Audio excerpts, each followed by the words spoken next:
You know what's funny is I went down to Nashville literally the day that Ontario announced they're locking down for another 3 weeks, which was perfect timing.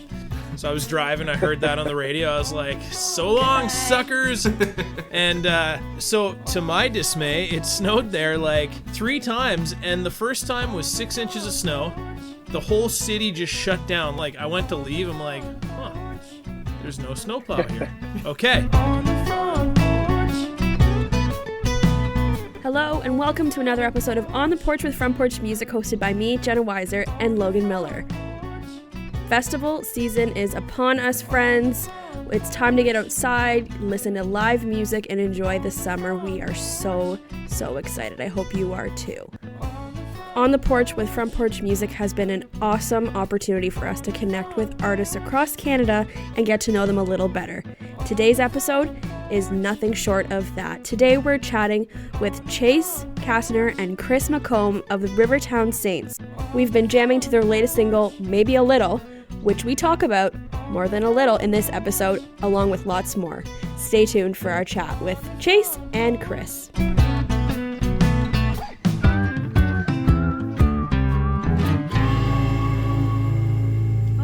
We've got a couple of special guests with us today. We have just about half of the Rivertown Saints. Hey, Chase and Chris, how are you guys doing? Hey. Hey, good. That's good. Thanks so much for joining us. Thank you so much for having us. Let's talk a bit about some, getting into some music and getting to know you guys a bit more. Why don't you start off with talking about how you guys came to be as a band? I mean, I know that there's been a few different iterations over the years, but tell us the origin story here. Okay, so back in 2013, actually, I had this country band that I started because I wanted to make some money off of music, and I came from like the punk rock, pop punk sort of circle. We tried everything, screamo, emo, hardcore, all that stuff, and I was in a band for many years, doing all that stuff. And then my dad's like, if you just started playing songs that everybody knows and loves, you'd probably make some money, because it was wise man. He is, and he was right. I had a buddy that opened up a bar in Arnprior that I went to high school with, and he said, hey, I know you guys always played music, do you want to come into our pub and we'll give you free beer and sold. Just play a night of covers. Like, can you play for 3 or 4 hours? We're like, I suppose we could. So we learned all these songs. He gave us like a month's notice. We learned about 35 cover songs and just played all night, and that was fun.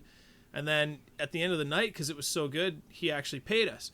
So then I was like, okay, maybe I can start making money at this. So we started, putting ourselves out there and getting booked at bars all up and down the Ottawa Valley, weddings, parties, whatever.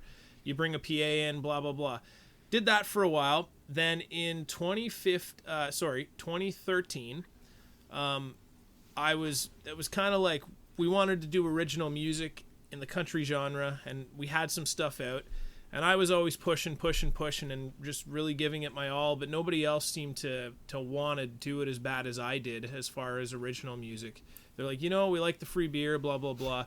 So at that point, I had known the old singer of the band, Chris LaBelle, only through a mutual friend. Like, we hadn't met before, but basically I would show his friend videos of my band, and his friend would show me videos of him singing some songs, and I was like, hey, this guy's got a cool voice. I'd like to meet him. And he came out to our show, which was at the Navan Fair. We were opening for I freaking love the Jason Navan McCoy, Fair. actually. Yeah. That's like my favorite fair. So it was actually, it's a great fair. It's always been awesome. I think in Rivertown Saints, we played it twice anyway, and then I had played it with my old band. And it was an afternoon show, like the Sunday show. And Chris came up to me after the show. He's like, hey, man, sounds good. I like what you guys do. Let's stay in touch. So we swapped phone numbers. I texted him a couple times just to write. Never heard back from him. And then all of a sudden, in April of 2014, he calls me out of the blue and says, hey, man, so can I join your band? I need a band.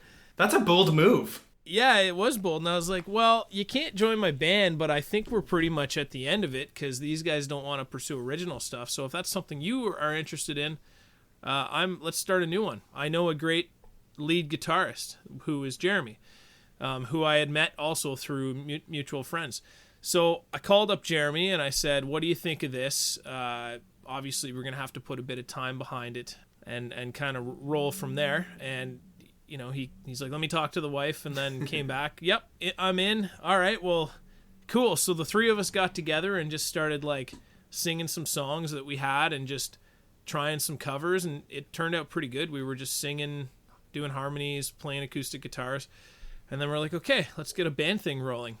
And I had known Jordan from a previous band, and Jeremy also knew Jordan, so we're like, oh, let's get Jordan. And then Jordan basically brought Dan in, who I was also in a band with before. I just didn't think that Jordan or Dan had any interest in doing this because the other band kind of fell apart because Jordan wanted to get married, and I'm like, Dan will never do country music. He does not like country music. So Jordan, anyways, somehow coaxed Dan into doing it, and there we were. We were basically Rivertown Saints at that point, and that was in the summer of 2014. And then we just started doing as many little pop-up shows as we could, and ended up kind of talking with a little bit of an artist development thing with RGK, and eventually got things rolling by, I guess it would have been by the fall of 2015 was when we put out our first single. Little Bit Goes a Long Way. So, one quick backup. Where did we get the Rivertown Saints name from? So we didn't really have a name for a while. In fact, we didn't have a name till we weren't actually Rivertown Saints until I want to say it was early 2015. We didn't have a name. We were just we called it LaBelle for a while. And then, we knew that wasn't going to stick. We just thought we needed something, and we just kept going back and forth, and everyone just hating on everyone's ideas or liking some, but then, the management and development didn't like it. So finally, we ended up getting a tour early 2015, and we literally had to make a decision fast because they wanted to make posters and add our name to the bill. That's really interesting, though, that you got a tour before you had a band name. You were even like a band name. Yeah, it was with one of RGK's artists, Tim Hicks. So it was more of like, let's see if these guys can do this stuff on the road. Like, right. You guys, here's the shows. There's 8 dates across Ontario. Figure out how to get there. So with a couple months notice, we bought a van, we fixed it up. I had an enclosed trailer. We threw all our crap in it, and we made it happen. But the band name came together basically, I think one of the guys had like River City Saints, and we're like, that sounds like a baseball team or something. Kind of. So maybe that's not quite, but I'm like, well, we're all from some towns, or some of us are. Like Jordan and I live in Arnprior, and Jeremy was from Osgood, and what about Rivertown? It kind of has more of a country sort of feel to it, and it just kind of stuck. Like we sent that into to RGK, and they're like, hey, that works. All right, let's do it. And there was no print there the wasn't posters. any more time to think about it. It's like, yeah, we're printing posters. We're making a logo. So that's what pretty you much how are. that went. Yeah. Oh, that's funny. But it made sense because and the Saints part, we related that to a bunch. Most of us had grown up in church doing music, playing on the worship teams, so it was it just made sense to call it that. Interesting. Okay, sorry. Let's keep going then. So you're Rivertown Saints. You got 5 of you. You got a full band. Yep. And you're doing some artist development work with RGK, and you're hitting the road with Tim Hicks. When do we get round 2 of Rivertown Saints? I don't know if we want to call it round 2, but you know what I mean. Like when do we start making changes? Rivertown Saints. Take so 2. Rivertown Saints 2.0 is what I've been calling it. Well, so the year 2018, which was a great summer, by the way. We were super busy. I mean, that I would say probably 2017, 2018 was like the height of Rivertown Saints 1.0. And that was like, we got a cross Canada tour with Kip Moore in 2017. 2017 we had a top 10 single on Canadian radio.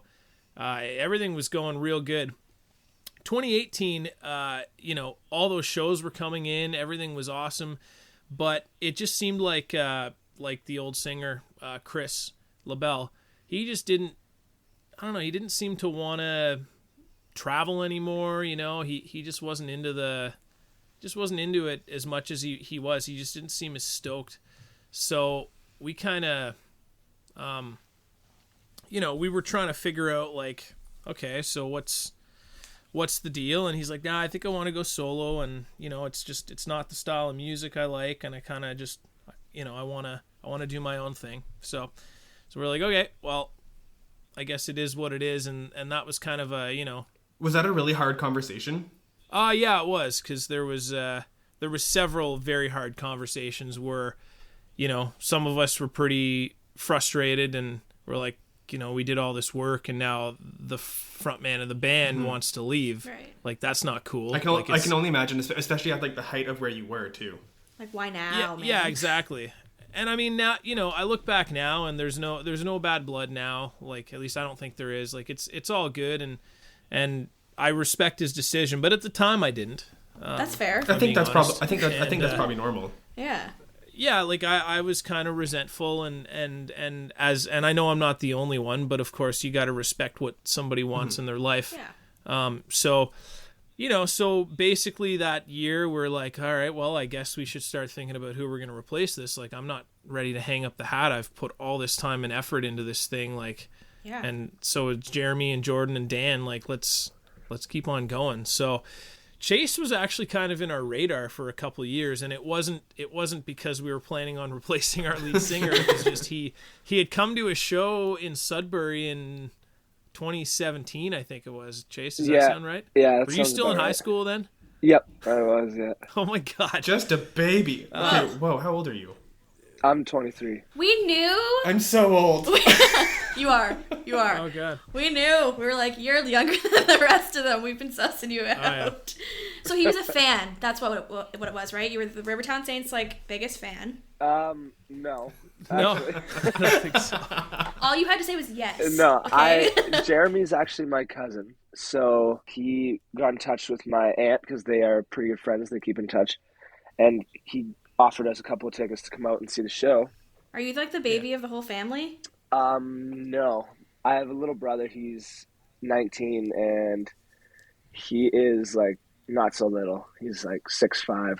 Just a big person. That's 1.5 feet taller than me almost. Well, you're also tiny. Listen, Chris, he's only 23. He's still impressionable. You better be taking good care. I'm trying. No. He's not, eh? No, hey, listen. Okay, here's the deal. Most of the time, see, Jeremy is more like the dad because he's the oldest guy of the group. I like to think of myself as like the cool uncle. The uncle that's like the uncle that never settled down, the uncle that seems to always be, single and stuff. And who always gives you the beer, Yeah, exactly. You're allowed to. Buying your nephew beer underage, that kind of thing. Yeah. I'd say that's about right. Good.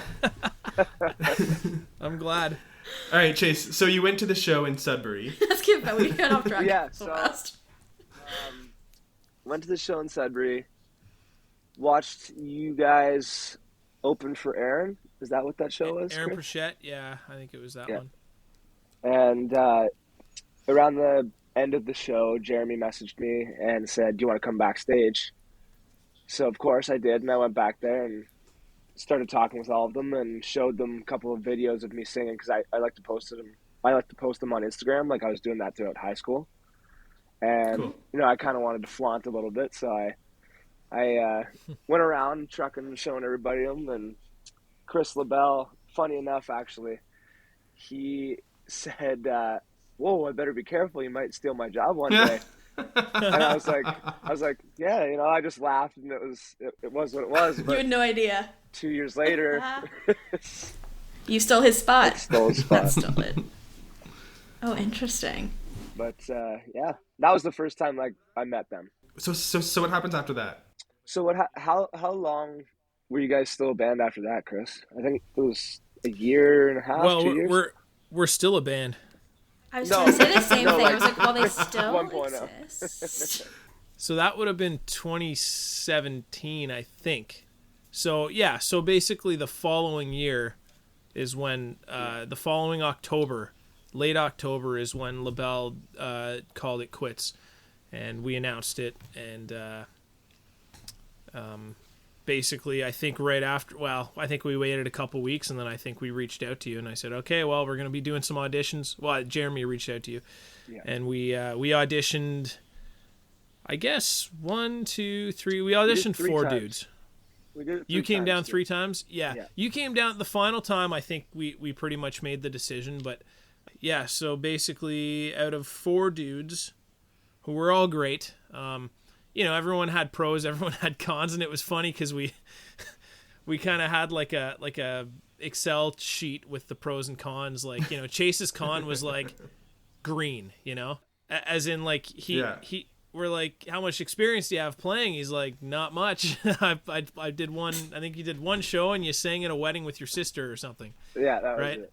Yeah, but I mean, it's even a fun. Show. I just sang one song on a Christmas special thing that goes on in my town. Christmas cantata, a Christmas bazaar.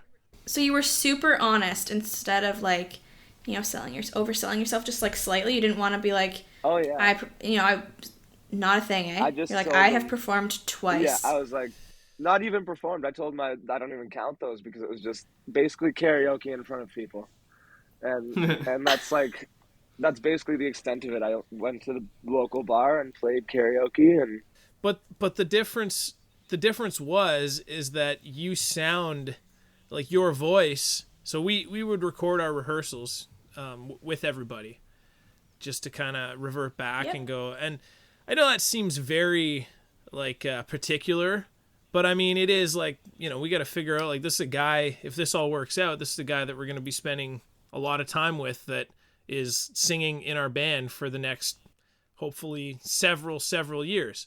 And you're also pretty established too. So like, it's not like a small decision you're making. Yeah. Right? Like, it's totally normal. Yeah. So it's totally reasonable. In that audition process, or when you were searching for someone, were you like, we need to find someone that can have a similar sound to Chris, or like a similar sound to Rivertown Saints in general?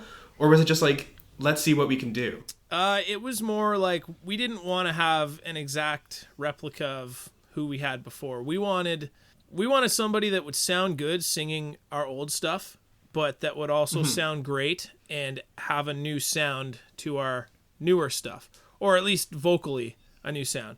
And Chase fit that mold the best. I mean, he actually sounded like the most mature and experienced singer out of all 4 people that we auditioned.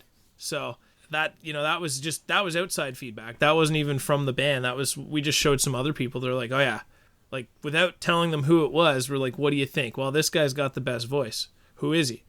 And Jeremy's cousin. a guy straight out of high school. Yeah, exactly. So yeah, I think it worked out. Chase, when you got the call that you were offered to join the band, were you like, did you have to think about it, or was it just like, yeah, absolutely? Oh no, it was a check mark for me right away. I wanted to do it. You were just coming out of high school. Did you have other plans if you weren't going to be the Rivertown Saints lead singer? My initial plan was to go to the military, and because I don't know, something always drew me towards that, and I just wanted to do it. But then over the years, I started singing and putting videos out and showing people what I love to do. And my grandmother actually was Shania Twain's manager. I read that. Neat. Yeah. We need to dig into that slightly. Yeah. Like, how the... But she ended up seeing one of my videos, and she actually came to my grandmother's 60th birthday, I think. Shania Twain? Yeah, she came to visit, because I think they keep in touch pretty often. Okay. So this is here's a the really thing. good time for us to announce this to the world. So Jenna and I have decided. Shania Twain will be our 100th episode. Yeah, on our 100th episode is going to be Shania Twain. Chase, it's your job to make it happen. Now you're helping. Jeez. It's a lot of pressure on You're me. signed. You don't have a... Jenna, we found our in. You have no choice either. Like, I've signed you up. Yeah. We've decided every episode of this podcast, we're going to mention that Shania Twain is our 100th guest. just to manifest it. Yeah, we're just going to manifest it. Oh my God, I was reading this earlier and I didn't even think that. I was like, he's our in. Now you're our in. But We're such losers. she actually ended up seeing one of the videos, and when I saw her at the birthday party, she came up to me and she was like, "So what are you planning on doing? Are you gonna sing?" And I was like, "No, actually, I don't know why I would have said this to Shania Twain, but I was like, no, I'm actually gonna go to the military. I don't want to sing." And she was like, "Oh, well, I really think you should sing."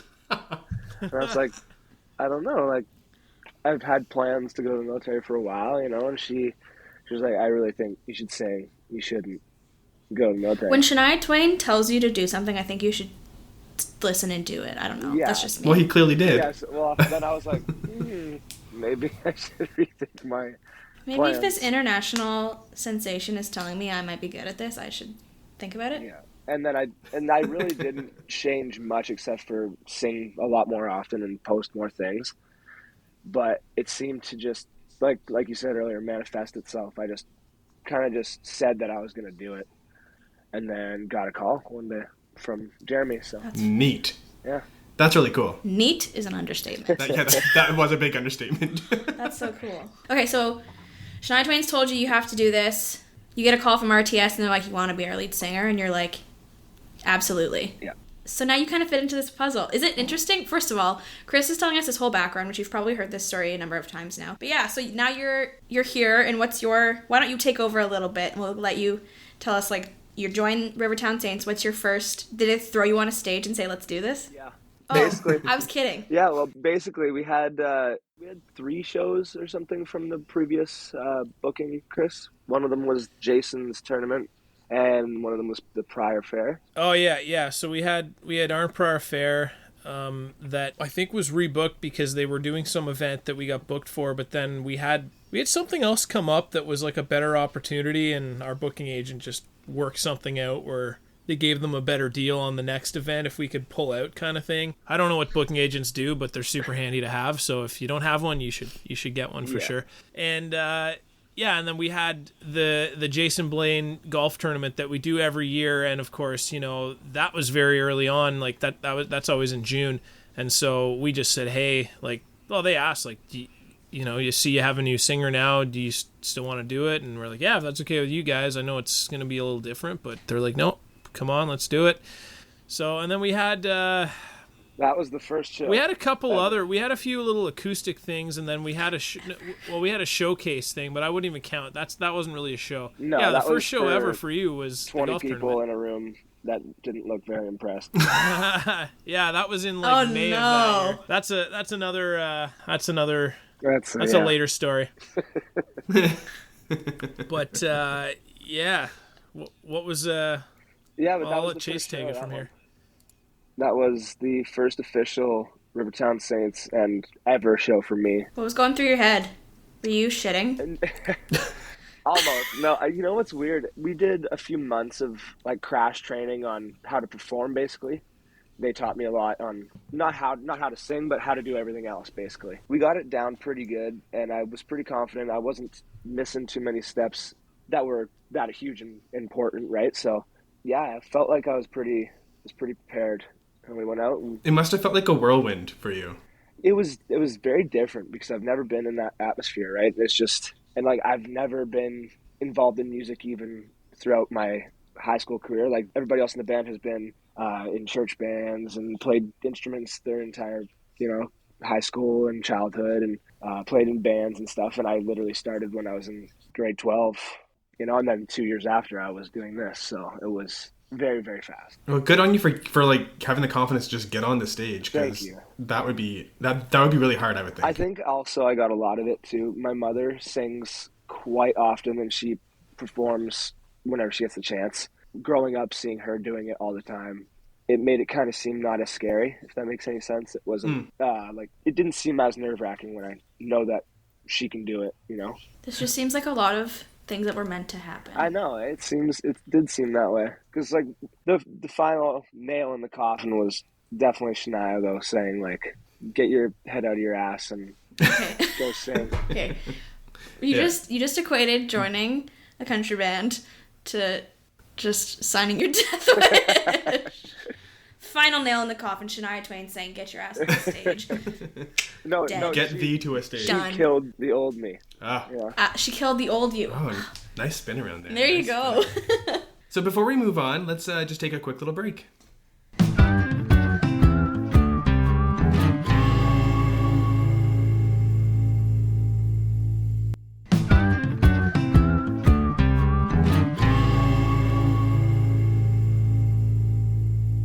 We've done lots and lots and lots of practicing, and we actually need to get back into it because we stopped throughout this last little bit of COVID because there hasn't been anything to practice for. But I think, yeah, we're pretty solid as a band, and that's one compliment we repeatedly get is just how tight we are and how tight we sound and how, together and the chemistry on stage, it's just, it all works. So I would agree. Oh, thanks, man. thank you. Thank you so much. I was gonna say, and it always there's always room for improvement too. Like Yes. like no matter how good people think you are or how good we think we are at any point, there's always somebody out there that's better. And so we're always working at, hey, could, like, when we do a show, we try and find videos on the internet, not just to share it, but to see how we were performing in those moments and how it sounded. I mean, it's hard to tell from a cell phone video, but you kind of get the gist of it and how we look, and you watch those and you go, okay, maybe we shouldn't do this here. And it's something after every show that we typically always go over, or at least the next day after the party's over. It's definitely nice to see that what we're doing is working now. That must feel good too, because there have been a lot of changes for the band over the years, and there's been a lot of opportunity where nobody would have blamed you if you quit and said, like, this, we're done with this, and here you are today. So there's obviously so much more that you're meant to do as a band, and so much, like, you have to accomplish. To that point, and if you don't mind me asking, where does Dan fit? Like, what did that do to you as a band? Like, that must have been just absolutely tragic, because Dan was, like, such a light in the world. That was right at the same time as us. It was me and him. Me joining the band, I met him, I think for all rehearsals. Yeah, we were basically we kind of had semi-made the final decision of Chase being our guy with Dan. A couple weeks, it was probably about two to 3 weeks before he passed. And we went out for wings one night, and that's when we were all discussing. That's when we had the pros and cons, and everyone was kind of pushing for a different person. A duck poutine. Oh, the time, after one of the times that we went out with, that was funny. It looked so good. That was actually I think that was like the week prior. We're like, let's bring Chase back in, and then we made sure we'd always hang out with everybody that we auditioned to, because the hang is a large part of it as well. Like, you have to be cool and get along with us and can be somewhat social, right? But so the Dan thing was all right around that time, and he passed suddenly. I got a phone call early one morning. Didn't believe it. I was like in denial. I had to pull. I was driving. I had to pull over. I was driving into the city. I had to pull off a ramp and parked in front of this Burger King off Maryville Road. Basically, almost threw up, because I was like, what's going on? And then just cried. And that was February 21st, 2019. So, that was a terrible day. We ended up going to got talking to the guys. We went to the hospital. Well, Jeremy, Jordan, and I, basically at that point, we went to the hospital, because his family was there. Hugged them all and saw them, and basically said it wasn't our last goodbye because there was a funeral, but same sort of thing. But then it was just, okay, like his sister went into go mode, okay, we need to take care of things. What are we gonna do? We got to get our mom back, Dan's mom from Pennsylvania. His dad was already up here. His dad works down there. He was I'm fairly certain he's still working at it. He's a college or university professor. So Jeremy, myself, and Dan's oldest brother hopped in Jeremy's van and drove. We left that afternoon to go pick his mom up. Drove there, picked her up at dark, drove all through the night to get her back to be with the family because they didn't want her to be alone. And didn't want to wait to catch a flight and all that stuff and have to travel alone. So you know, the good thing about doing that is it kind of gave us something to do instead of just sitting there being sad, even though it was still pretty nerve-wracking. And of course that's when like social media was blowing, like our phones were all blowing up, like you know, we're just like, oh man, like, you know, people are like, is this true, like you couldn't even keep up with it. And it's like labels like, guys, you got to make a statement. Like, I'm not super good with words, so I said, okay, Jeremy, I'll start driving, you know, let's talk this out and you can type it up. And that's pretty much what we had to do. Like media, before we even had the chance to announce it, it was announced on like a media forum online, somehow saw it or heard it somehow. You know, it's crazy when there's a big story how quick things spread, right? And we were just trying to respect the family. They just said, we'd like to notify all of our family before you guys post anything, if that's okay. We're like, absolutely, whatever you need, you know? Yeah, so that was that day. And then, you know, we took care of things and the funeral was kind of it, and it was a whole tough time. And you know, it's still not easy. Of course. It's, you know, it gets a little bit easier as every year goes by, because it's been 3 years now, but it's still not easy. It's just always, you know, there's just something that comes up or something you talk about and you're like, oh God, Dan would have thought this was hilarious, or Dan would have just ripped into this guy or whatever. Like, there was so many times on the road with him that it was just never a dull moment, as I think it should be with all bands. It was so much fun, and it's certainly different without him. And you know, I miss him every day, every show. You know, often, I mean, this time of year is when we're thinking about him more, and I try to go visit his grave. To Jenna's point, there's like there was lots of opportunity for you to just kind of just call it a day for Rivertown Saints. What was the driving factor to kind of keep pushing through? Yeah, how'd you pick up and say, let's do this? Dan's family, actually. Yeah, so when we were in the hospital, Jordan, Jeremy, and I sat in the cafeteria. We had a coffee and a bite to eat because nobody had really eaten that day. And we said, so this isn't something we need to talk about anytime soon, but I guess the question is, do we continue? Because our singer quit, and now another key member of the band just passed, which sucks. So what do we do? And so we just came to the conclusion, like, okay, well, let's not talk about this for like 2 weeks. We'll mourn, you know, we'll do what we have to do, and then we'll have a conversation in a couple weeks. And I think it was around the time of the funeral, which was pretty close to a week later or less. No, it was actually the same day, I think. We went to... I wasn't there, but I think Jordan and Jeremy went to Dan's house and was talking to his dad, and his dad's like, oh, I guess you guys will need a new bass player. We're like, what? Like, did you really just say that? You know, like, we're not going to think about that anytime. And so he said, well, we all think, you know, on behalf of the family that you guys should keep going. We think that that's what Dan would have wanted, and you know, he loved this band, and I think you just need to continue on with it. And that was kind of how we made our decision, really. That was like, well, that's easy. Okay. If we have your blessing, and if that's, you know, if Dan would have wanted it that way, then of course we will honor him in keeping this thing rolling. And yeah, and that's, and here we are. You know, I think, well, a lot of your story is very, like, this is meant to keep going. Otherwise it wouldn't have. Mm-hmm.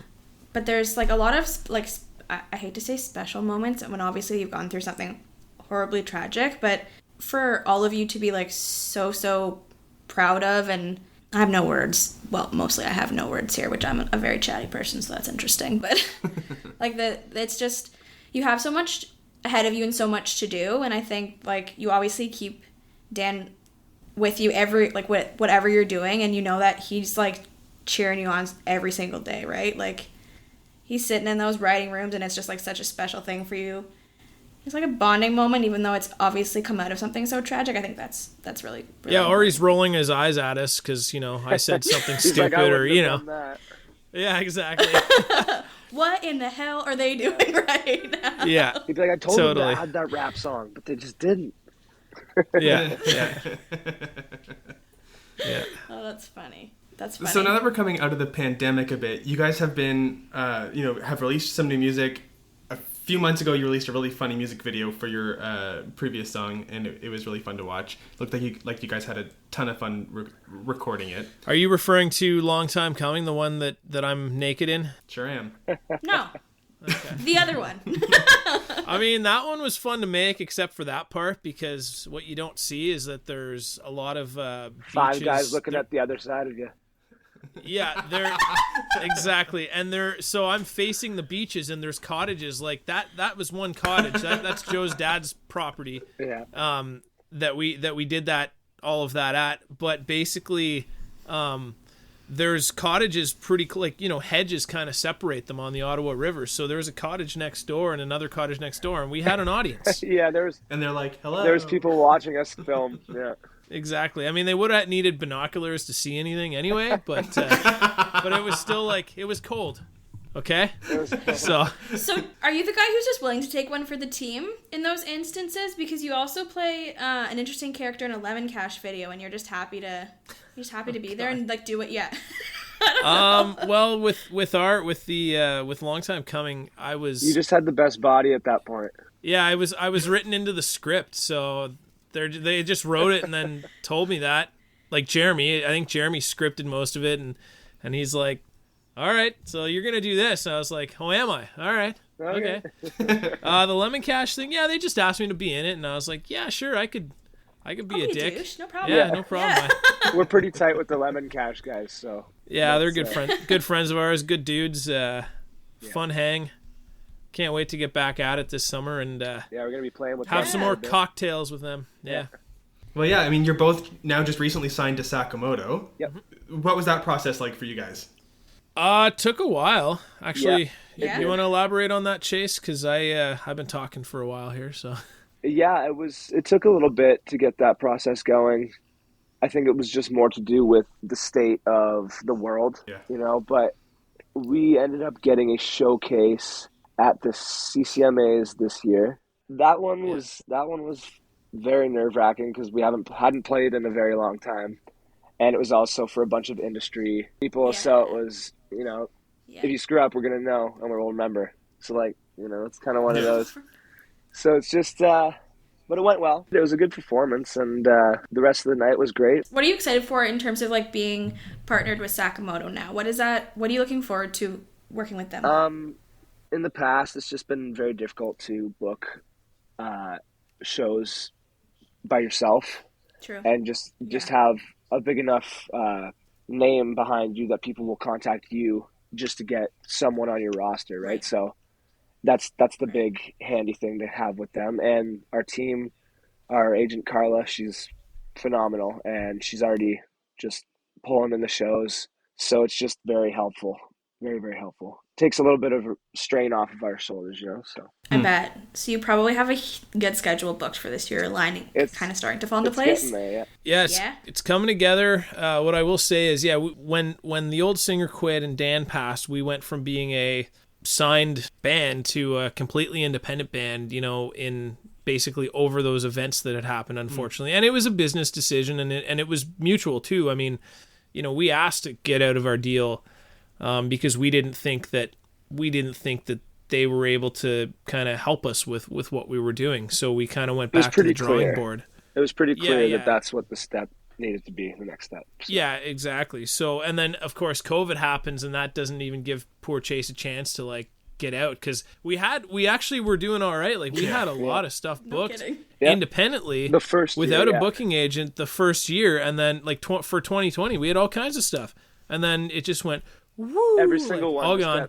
Canceled. It got pushed, cancel. And then they were all like, we'll get you for next year, so don't worry, you know. And we're like, okay, no big deal. Next year comes, nothing changes. Yeah, so and they're like, well, the world was still shit. So we're going to get another person next year.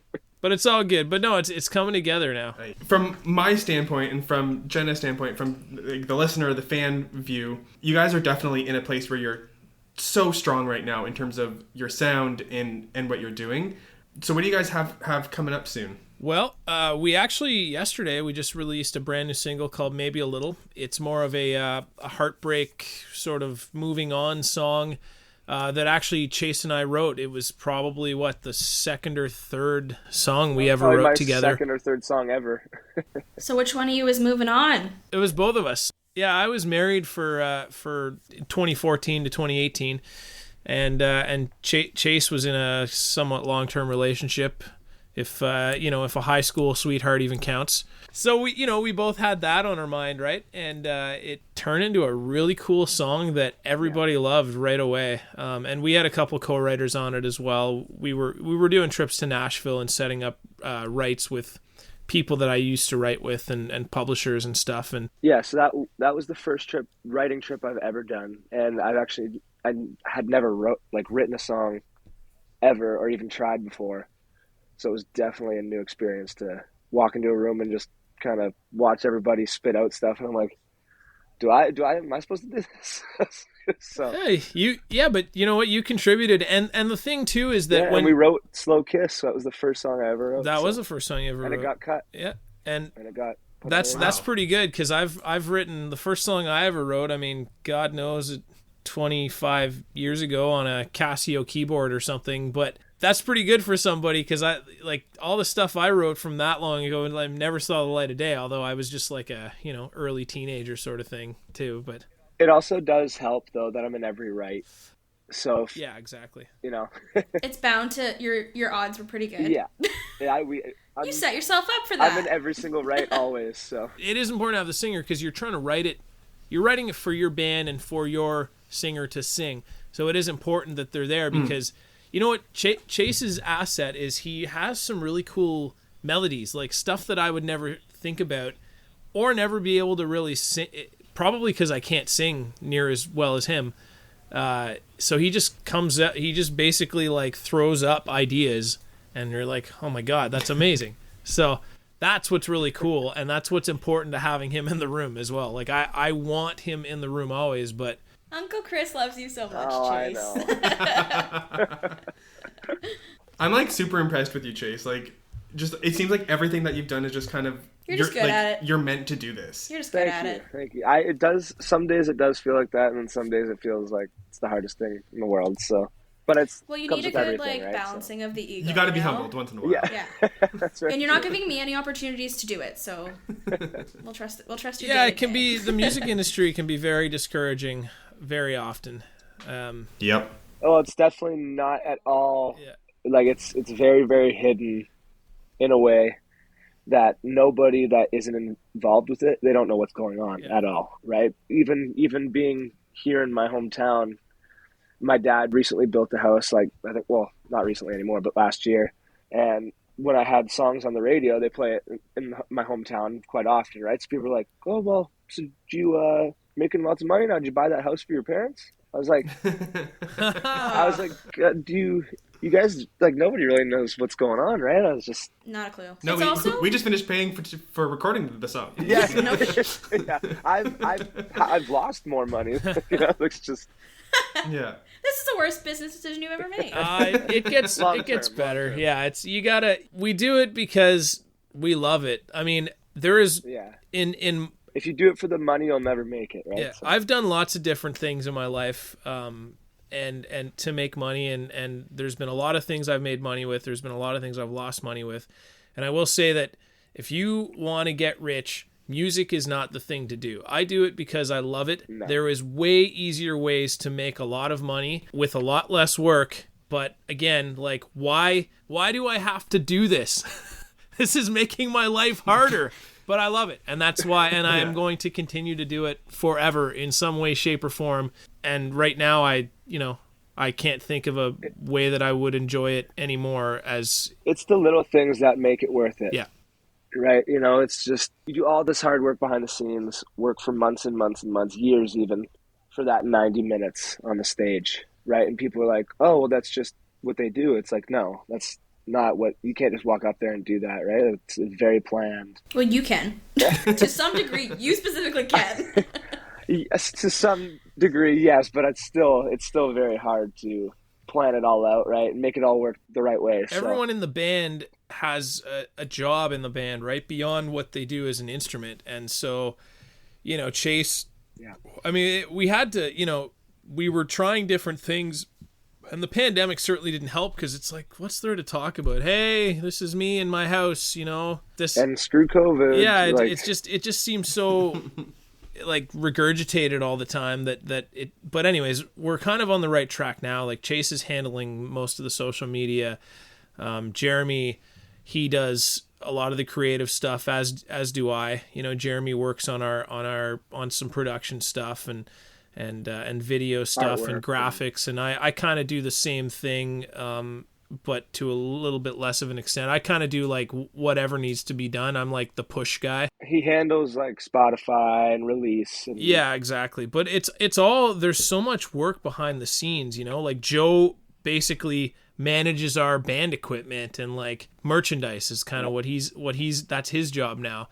And literally, like, it all could be full-time jobs behind the scenes in addition to all the stuff you have to do. So if it's not your only income, which for most people is not, specifically in Canada, I mean, it's pretty tough to, especially being in a band, because you're kind of splitting everything, right? It's very tough to make a go of it. So I do other things for income, as I always have.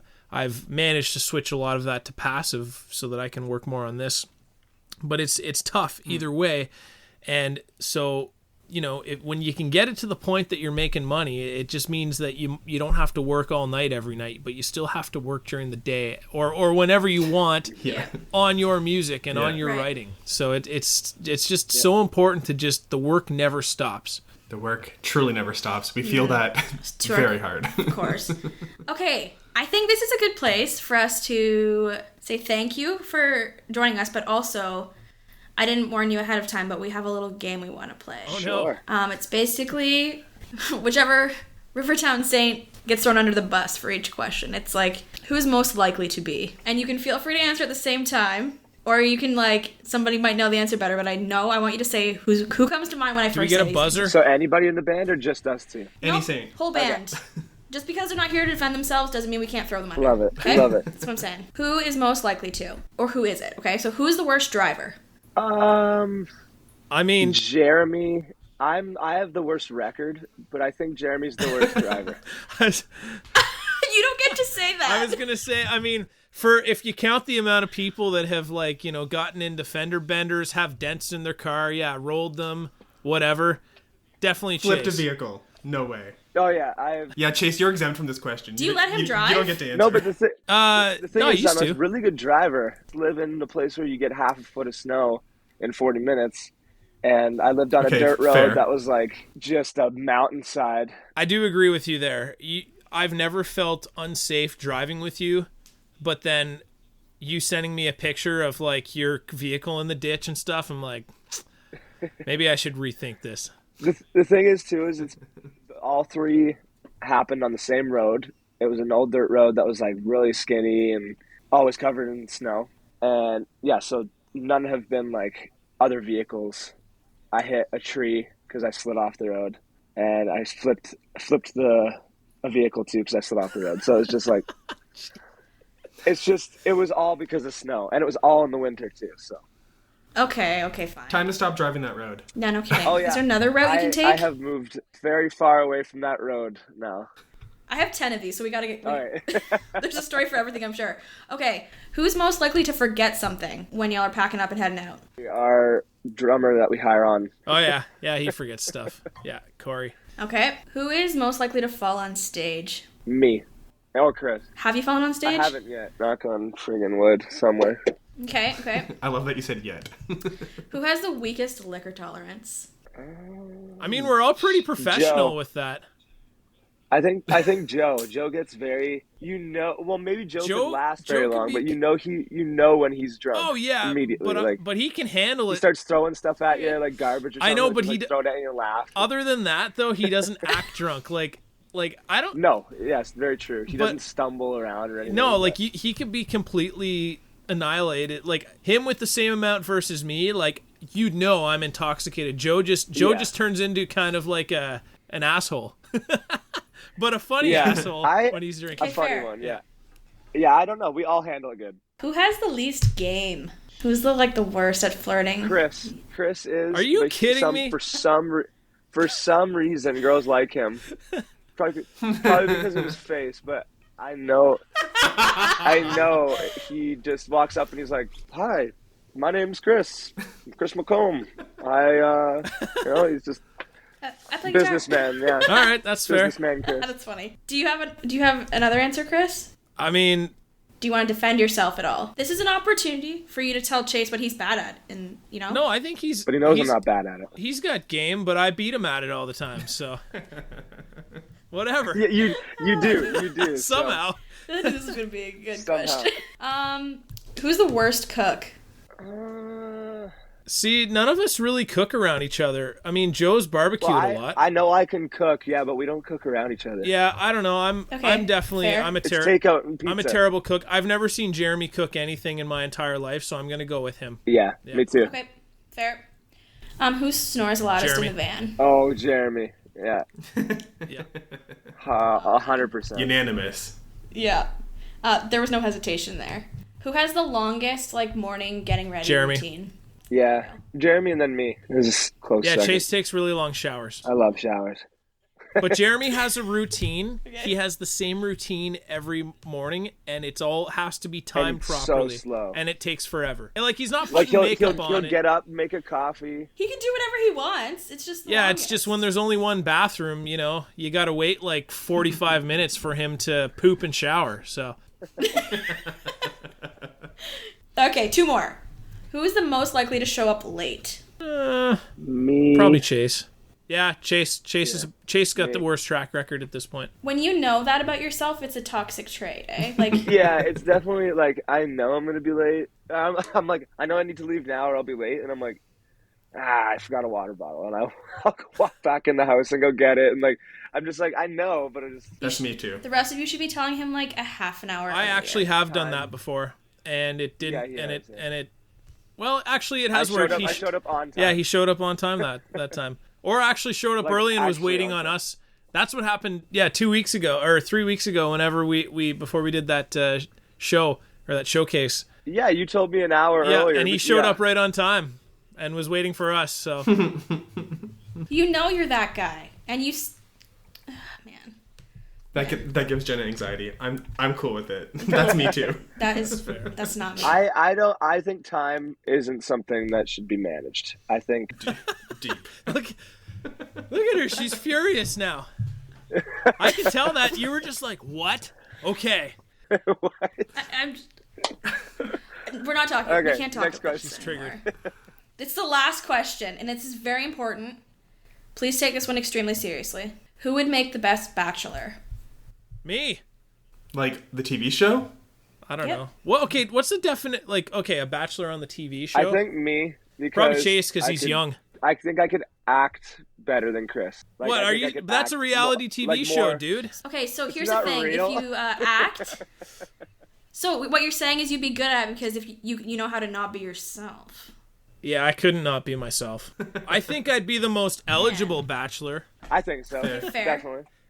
As far as life goes, because I don't have kids or anything. Fair. Interesting. You know what? Okay, I didn't expect that either. I think of these questions and I'm halfway through, I'm like, do I want to know the answers? Maybe I don't. Okay. All right, friends. Well, we are at the end of our time here. We sure are. So we got to get going, but thanks so much for joining us. Where can people find you? At Rivertown Saints at basically every platform. So Instagram, Twitter, Facebook. Where can we find your singing videos from high school? At Chase Kasner. That is my Instagram. So you can definitely find those. Jenna's going to go creep right now. No, I'm going to put them in the show notes. There you go. I'll pick my favorites. Thanks so much for joining us on The Porch with Front Porch Music. I love talking to artists and digging deep into the world of Canadian country music, and I'm so excited you joined. If you liked this episode, please rate, review, and subscribe to this podcast. That's the easiest way for you to support this show. You may even get a shout out. So we'll see you in a couple weeks next time on The Porch. On The Porch with Front Porch Music is hosted by me, Logan Miller, and Jenna Weiser. The theme song was written, produced, and performed by Owen Riegling.